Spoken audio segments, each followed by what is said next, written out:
ലോക മുസ്ലിം ജനത കഠിന വ്രതാനുഷ്ഠാനങ്ങളിലൂടെ മനസ്സിനെയും ശരീരത്തെയും നവീകരിക്കുന്ന റമദാൻ നോമ്പിന് കുവൈറ്റിൽ തുടക്കമാവുകയാണ്. ഇനി വരുന്ന 30 ദിവസങ്ങൾ സമൂഹ നോമ്പുതുറകളും ദാനധർമാദികളുമായി പ്രവാസ ലോകം സജീവമായിരിക്കും.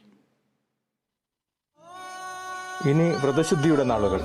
പതിവ് ജീവിതശൈലിയിൽ നിന്നും മാറി അറബി നാട് ഇനി പുണ്യമാസത്തിന്റെ നന്മയിലേക്ക്. ഇന്ന് റമദാൻ പുണ്യദിനങ്ങൾ തുടങ്ങുകയായി. സൗദിയിൽ നിന്ന് മാസപ്പിറവി കണ്ടതിനെ തുടർന്ന് സൗദി സുപ്രീം കോടതി വ്രതാരംഭം പ്രഖ്യാപിച്ചു. ഒമാൻ ഒഴികെയുള്ള രാജ്യങ്ങളിൽ തിങ്കളാഴ്ച മുതൽ വ്രതം ആരംഭിക്കുമെന്ന് മതകാര്യ മന്ത്രാലയം അറിയിച്ചു. പ്രാർത്ഥനകൾക്കായി കുവൈറ്റിലെ ആരാധനാലയങ്ങൾ തയ്യാറായി കഴിഞ്ഞു. ജോലിസ്ഥലങ്ങളിലും സ്കൂളുകളിലും സമയം കുറച്ച് പ്രവൃത്തി സമയം ക്രമീകരിച്ചു. നിരവധി സമ്മാനങ്ങളും വിലയേറെ കിഴിവുകളും നൽകി കുവൈറ്റിലെ വ്യാപാര സ്ഥാപനങ്ങൾ റമദാനെ വരവേൽക്കാൻ തയ്യാറായി കഴിഞ്ഞു.